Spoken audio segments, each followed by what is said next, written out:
पुत्र गणेश, पुत्र मंगल को उसका उचित स्थान और अधिकार दिलाने में प्रमुख भूमिका निभाकर तुमने अत्यंत उत्तम कार्य किया है पुत्र। तुमने न केवल एक पुत्र को अपने पिता से मिलवाया, अपितु तुमने ये भी सुनिश्चित किया कि मंगल की ऊर्जा संसार के लिए हितकर होगी। हाँ माता, जब मेरी भी भ्राता मंगल से प्रथम भेंट हुई थी तो मुझे उनके क्रोध का आभास तो हुआ ही, किंतु उनके भीतर समाहित सकारात्मक ऊर्जा से भी मैं प्रभावित हुआ। हाँ माँ, और इससे अधिक आनंद की और क्या बात हो सकती है कि पिताश्री ने ब्रह्मांड में उन्हें उचित स्थान जो प्रदान किया है।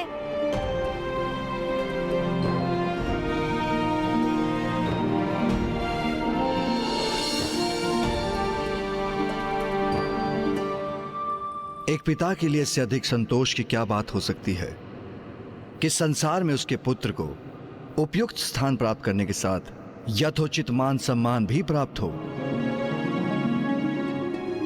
मुझे अपने सभी पुत्रों पर गर्व है। स्वामी, यदि अभी आपके और भी पुत्र शेष हैं जिनसे मैं अनभिज्ञ हूँ तो उनका परिचय भी दे ही दीजिए। उमा, मैं तो जगत पिता हूं। संपूर्ण जगत के सभी जीव मेरी संतान हैं। यदि मैंने अपने असंख्य पुत्रों का परिचय देना आरंभ किया तो उसका अंत ही नहीं होगा, तो मैं ध्यान कैसे करूंगा?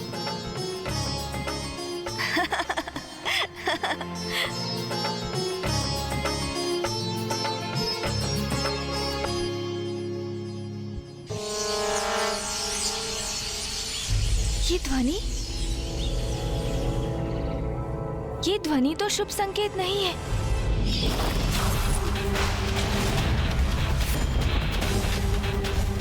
अब मैं जाकर उस गणेश से अपने पिता का प्रतिशोध लूंगा।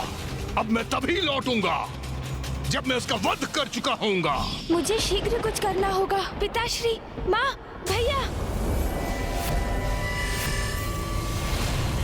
गणेश, क्या हुआ? तुम अचानक इतने चिंतित क्यों हो गए? भैया, असुर दुर्बुद्धि का पुत्र ज्ञानारी कैलाश आ रहा है मुझसे युद्ध करने।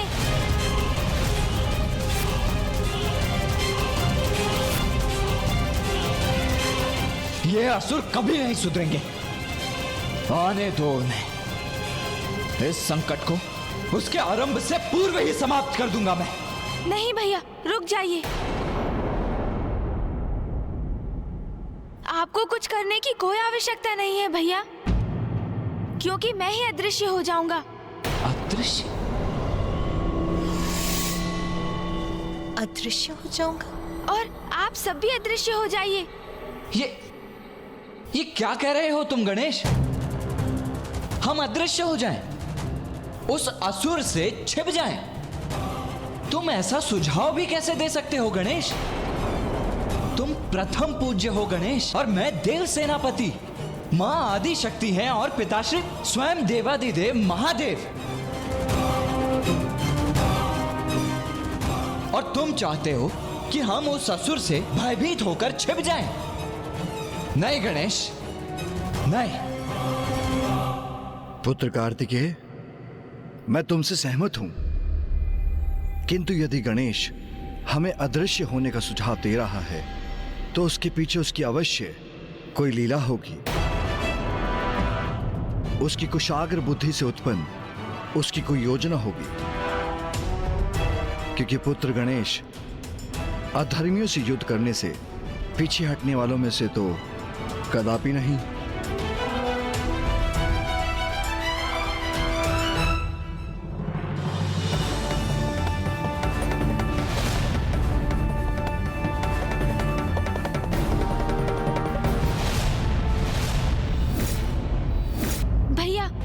अभी मुझसे कोई प्रश्न मत पूछिए।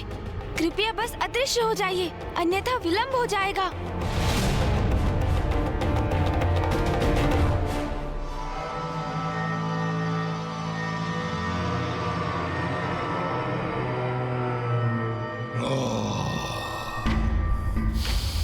तो ये है गणेश का निवास स्थान। कहाँ हो गणेश?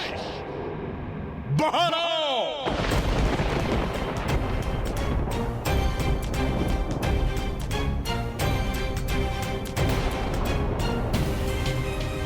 दुष्ट गणेश यहीं कहीं छिपा होगा।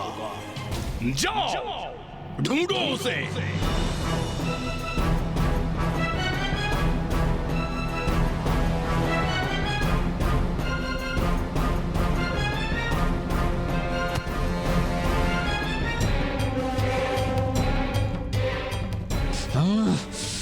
हम सभी अदृश्य तो हो गए हैं, किंतु यदि भैया का क्रोध जागृत हुआ तो ज्ञानारी का अंत तो होगा ही। उसके साथ साथ मेरी योजना भी विफल हो जाएगी।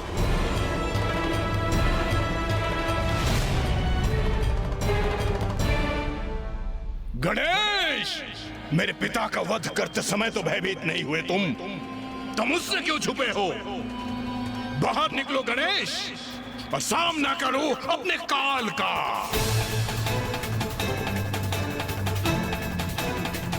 इस दुष्ट का इतना दुस्साहस पिताश्री के ध्यान स्थल में प्रवेश करने जा रहा है ये। यदि इस पावन स्थल पर इस दुष्ट ने अपना पग भी धरा तो मैं इसका वध ही कर दूंगा।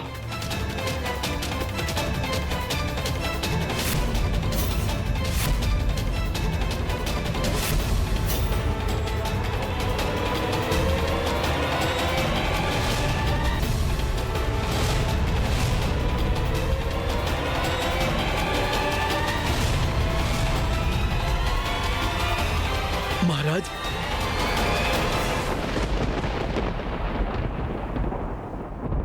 यहां तो कोई भी नहीं है।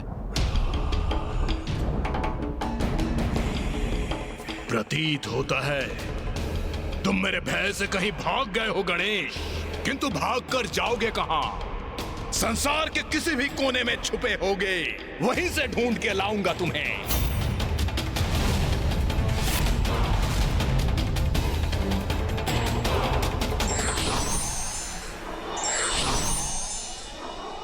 माँ, पिताश्री, मेरा सुझाव स्वीकार कर अदृश्य होने के लिए आपको कोटि कोटि धन्यवाद।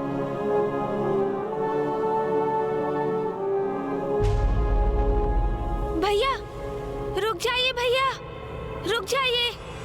स्वामी, पुत्र कार्तिकेय इतने आवेश में क्यों है? उमा, कार्तिकेय एक योद्धा है। शत्रु को अपने पराक्रम से पराजित करना उसका धर्म है। शत्रु उसके निवास में प्रवेश कर उसके परिवार के निकट पहुंच चुका था, किंतु कार्तिकेय गणेश की योजना पालन करने हेतु उस शत्रु को युद्ध के लिए नहीं ललकार सका, उस असुर का वध नहीं कर सका। इसलिए उसका क्रोधित होना तो स्वाभाविक ही है। स्वामी, तो फिर मैं अभी जाकर कार्तिकेय को समझाती हूँ। नहीं उमा, गणेश उसके साथ गया है, तो इस स्थिति को उसे ही अपनी किसी विलक्षण युक्ति से संभालने दीजिए।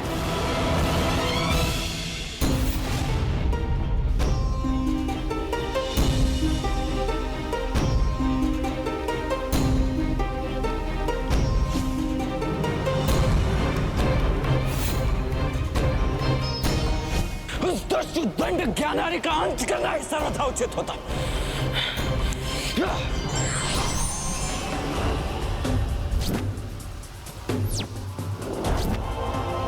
बाहर निकलो गणेश और सामना करो अपने काल का।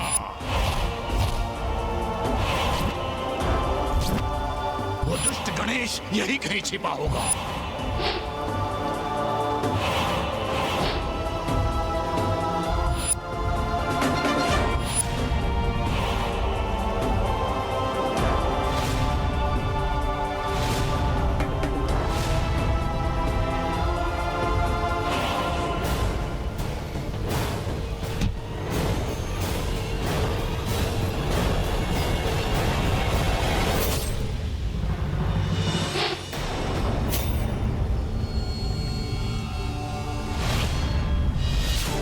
गणेश, मैं कह रहा हूं अपना ये परिहास बंद करो और मुझे मेरा दंड लौटा दो। मुझे ज्ञात है भैया, आप ज्ञानारी पर बहुत क्रोधित हैं, किंतु मेरे पास उसे उसके इस अपराध का दंड देने का एक उचित उपाय भी है भैया।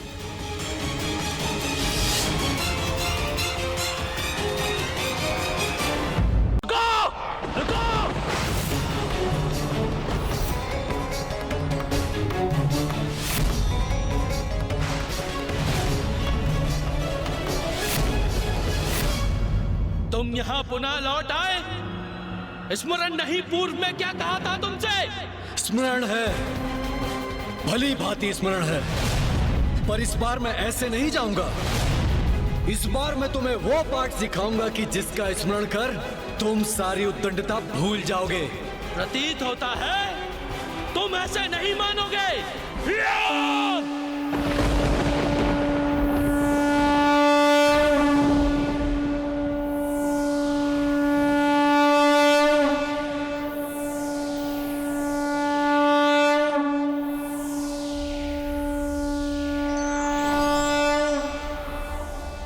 अकस्मात मेरे भीतर ऐसा क्या हुआ जिसके कारण मैं इतना तीव्र और आवेशित हो उठा?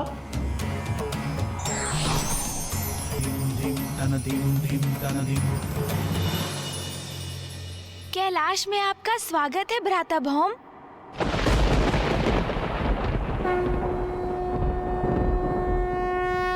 भ्राता भौम अर्थात ये महादेव के तृतीय पुत्र और गणेश जी के विशेष अतिथि हैं। मैं भौम महादेव पुत्र हूँ। कहाँ से कैसे कैसे बड़े बड़े भ्रम पाल कर यहाँ पहुँच जाते हैं मूर्ख अज्ञानी, और कहते हैं महादेव पुत्र भौम है। जब पुनः आओगे तो अपना महत्व बढ़ाने के लिए शिव पुत्र हूँ ये मत कहना।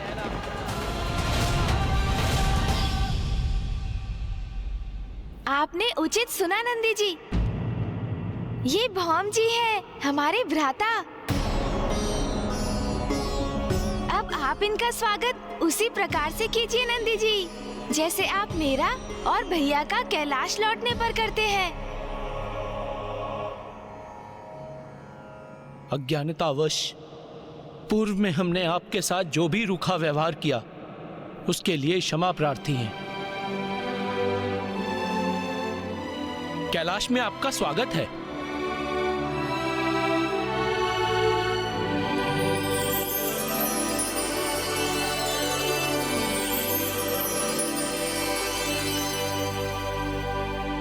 भ्राता भौम, अब माँ और पिताश्री से आपकी भेंट होगी।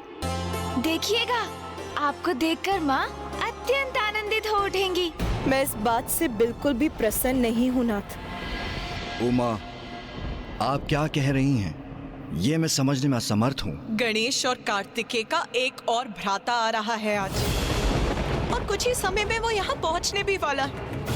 अब आप ही बताइए नाथ, ये सुनकर कैसा प्रतीत होना चाहिए मुझे? तो उस युवक से क्या कहूंगी, आप ही बताइए।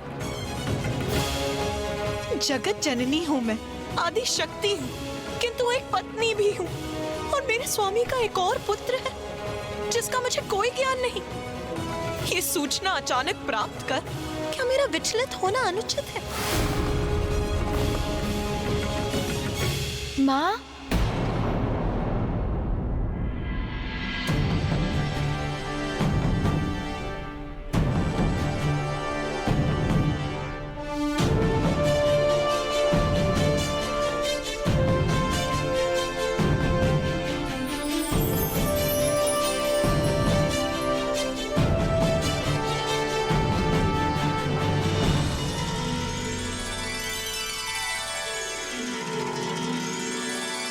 कितना तेजस्वी है ये युवक, कितना गरिमामय व्यक्तित्व है इसका।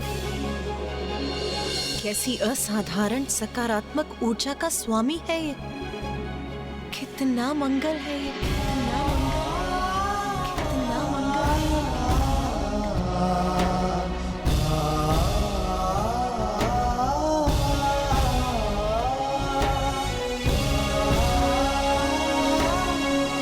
माँ, यही तो है भैया भौम। हाँ माँ, ये हमारे भ्राता है। माँ, ये क्या हो गया था मुझे? मैं ये कैसे भूल गई कि जगत जननी हूँ मैं, और इस नाते तो इस संसार के सभी प्राणी मेरी ही संतानें हैं। फिर मैं व्यर्थ में क्यों आंदोलित हो रही थी?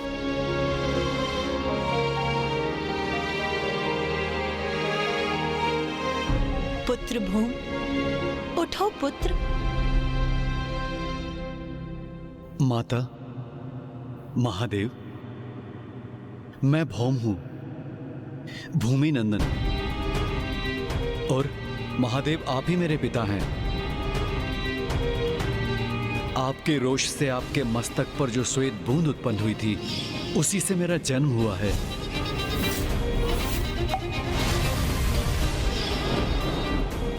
और कदाचित मेरे भीतर से अंगार रूप क्रोध प्रस्फुटित होता है, और इसीलिए मैं अंगारक के नाम से भी जाना जाता हूं।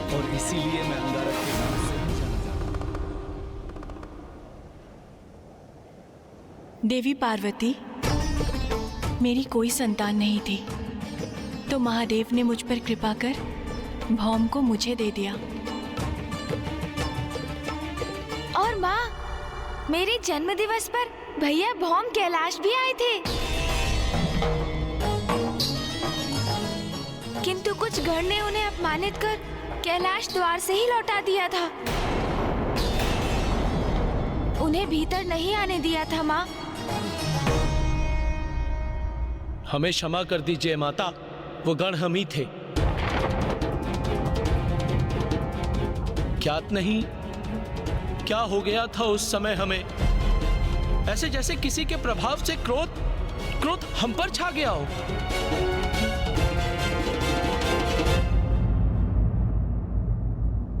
आप उचित कह रहे हैं नंदी जी, आपसे कोई भूल नहीं हुई। आपने वैसा व्यवहार मेरी उग्र ऊर्जा से प्रभावित होकर किया। माता, मुझे क्षमा कर दीजिए। मेरी उग्र ऊर्जा गणेश जी को भी प्रभावित करती रही।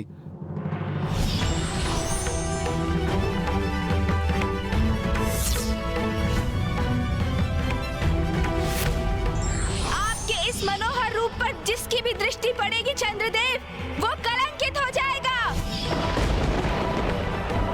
मुझे चंद्रदेव को शाप देने का कोई पछतावा नहीं है पिताश्री।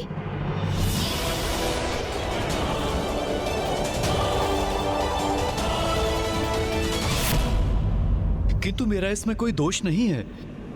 ये ऊर्जा तो स्वतः ही मेरे शरीर से उत्पन्न होती रहती है, और इसी ऊर्जा के कारण सदैव मेरी उपेक्षा होती है। उपेक्षा? और तुम्हारी? पुत्र, किसमें इतना साहस है कि वो तुम्हारी उपेक्षा करे? तुम्हें तो देखकर ही मेरे हृदय में सकारात्मक ऊर्जा का प्रवाह हुआ था, इसीलिए मैंने तुम्हें मंगल नाम से पुकारा। और आज से अभी से तुम सभी के द्वारा मंगल नाम से संबोधित किए जाओगे।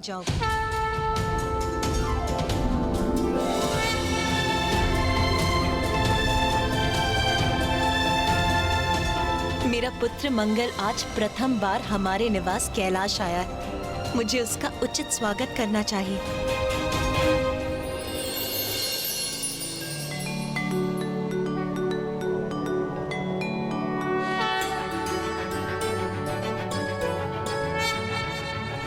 ओम धरणी गर्भ संभूतं विद्युत कांति समप्रभं कुमारं शक्तिहस्तं च मंगलं प्रणमाम्यहम्। आयुष्मान भव पुत्र।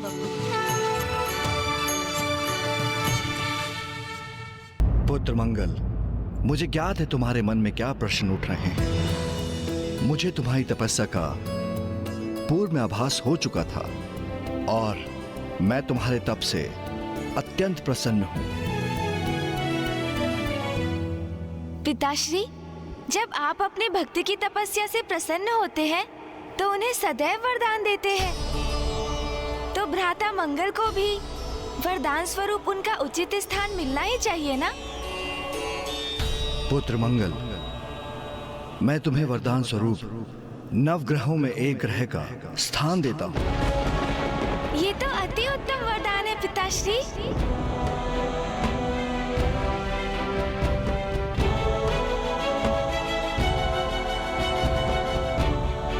पुत्र मंगल, तुम चिंता मत करो, तुम्हारा स्थान तुम्हारी मां के साथ ही होगा। नवग्रहों में तुम अपनी मां देवी पृथ्वी के साथ ही रहोगे।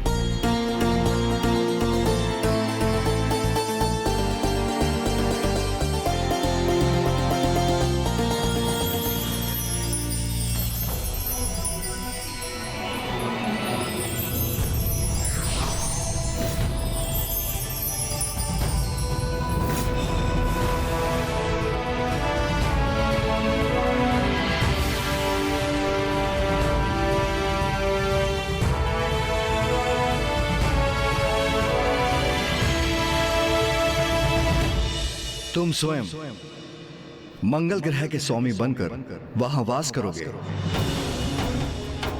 ताकि पृथ्वी का जनजीवन तुम्हारी ऊर्जा से कुछ ही दूरी पर रह सके। सप्ताह के तृतीय दिवस का नाम तुम्हारे नाम पर आधारित होगा और उसे मंगलवार पुकारा जाएगा।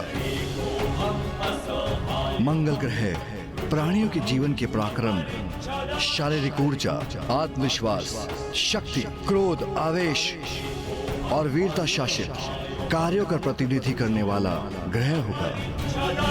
बिना मंगल की शुभ दृष्टि के कोई भी प्रशासनिक अधिकारी, शासक अथवा वीर योद्धा नहीं बन सकेगा। तुम्हारा रत्न मूंगा होगा। प्रत्येक लाल वस्तु का संबंध तुमसे जुड़ा होगा और तुम्हारा वाहन भेड़ होगा।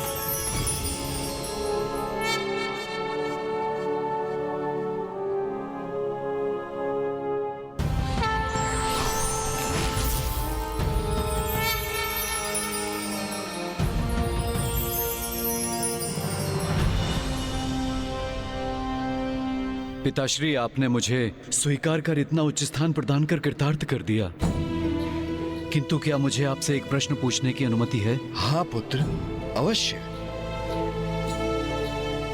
जब आपको मेरी तपस्या का आभास हो गया था तो आप मुझे दर्शन देने क्यों नहीं आए? क्योंकि मैं गणेश की प्रतीक्षा कर रहा था। क्या मेरी प्रतीक्षा पिताश्री? हाँ, क्योंकि यह सब गणेश के माध्यम से ही होना था।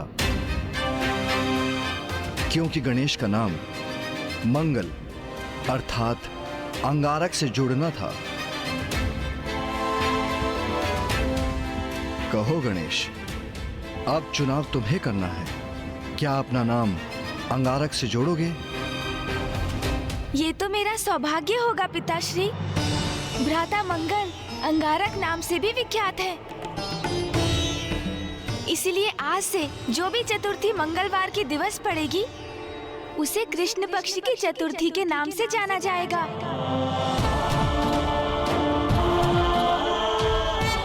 और अंगारक चतुर्थी का व्रत करने वाले को वर्ष भर की चतुर्थी का फल एक साथ प्राप्त होगा। भ्राता मंगल, आप भी मेरे ही समान एक योद्धा हैं, इसीलिए मैं भी आपको एक वरदान देता हूं। आज से आपका वार मेरा वार होगा। जो भी मंगलवार के दिवस मेरी पूजा करेगा, मैं यथाशीघ्र प्रसन्न होकर उसकी मनोकामनाएं पूर्ण करूंगा।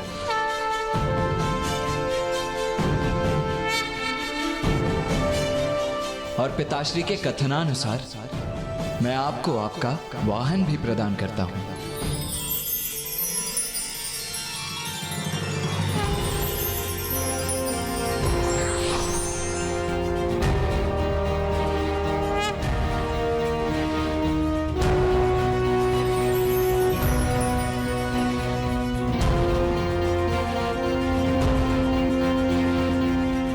दीर्घ समय से अपने पिता का साथ पाने को आतुर था मैं, और आज ये मेरा परम सौभाग्य है कि न केवल मुझे अपने पिता का स्नेह आशीष प्राप्त हुआ, अपितु एक अत्यंत स्नेही परिवार भी मिला।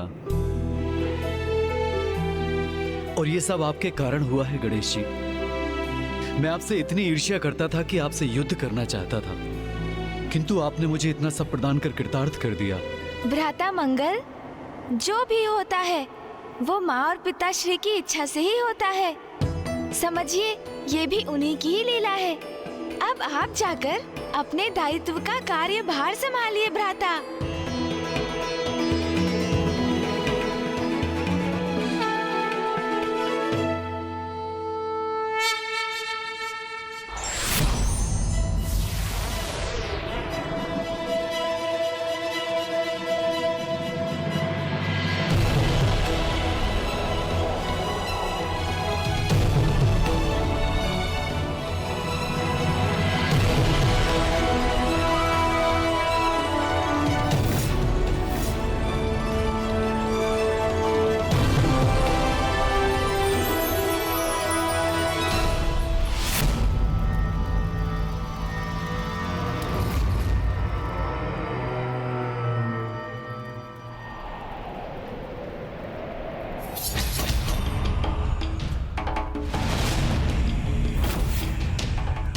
किसका दुष्कृत्य है ये?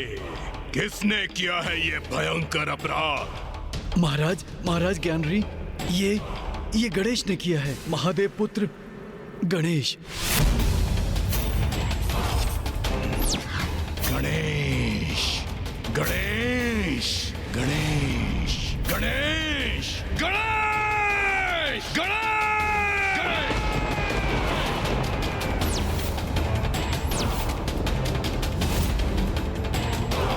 स्वामी,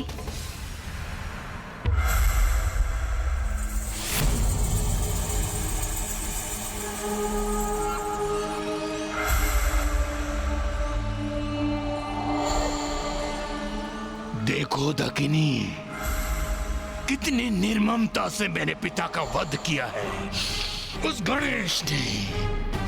अब मैं उसे नहीं छोड़ूंगा जिसने मेरे पिता को मुझसे छीना है। अब उस गणेश को उसके पिता से छीनकर मैं उसे दूर कर दूंगा।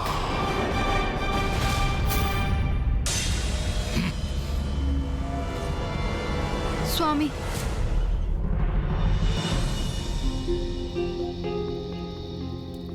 आपके पुत्र का जन्म होने वाला है। मैं चाहती हूँ कि तब तक आप मेरे साथ रहें।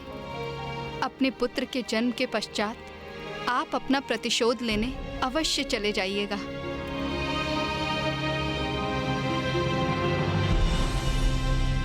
उचित है, मैं अभी रुकता हूं, क्योंकि मेरे पुत्र को भी देवताओं का संहारक बनना है।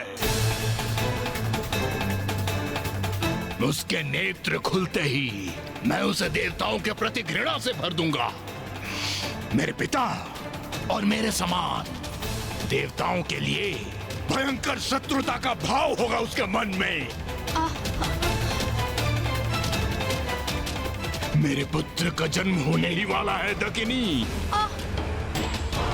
वो भी देवताओं का अंत करने की प्रतीक्षा नहीं कर सकता। अब मैं गणेश को पराजित करूंगा और मेरा पुत्र देवताओं को।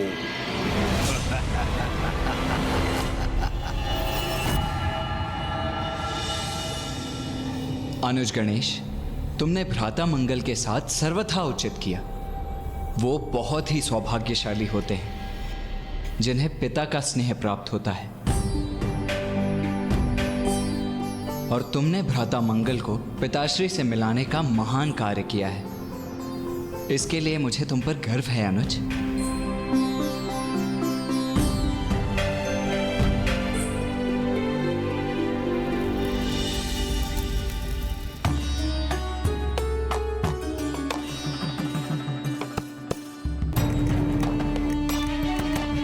ये है मेरा पुत्र जो देवताओं का महाशत्रु बनेगा। अपने पुत्र को नाम दीजिए स्वामी। ये मेरा पुत्र है, दुर्बुद्धि पौत्र, ज्ञानारी का पुत्र, जो मेरी और मेरे परिवार की परंपरा का उत्तराधिकारी बनेगा, जो देवताओं के प्रति हमारी शत्रुता का उत्तराधिकारी बनेगा। ये मेरा पुत्र है, सुबोध सुबोध सुबोध सुबोध। मेरी अनुपस्थिति में हमारे पुत्र की उचित देखरेख करना, क्योंकि अब मेरे प्रस्थान का समय आ गया है।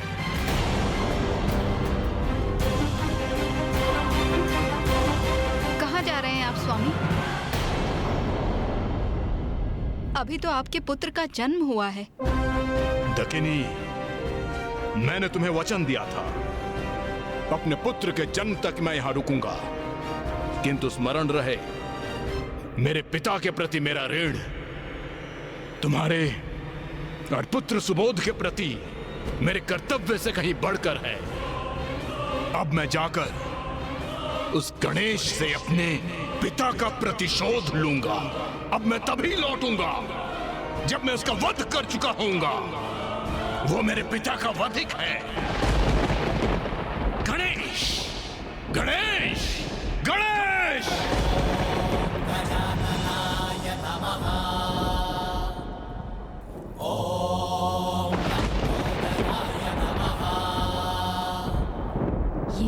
हुआ अभी? क्या मेरे पुत्र सुबोध ने गणेश का नाम सुन उसके सम्मान में अपने हाथ जोड़ लिए? नहीं, गणेश के प्रति इसकी आस्था कदापि नहीं हो सकती।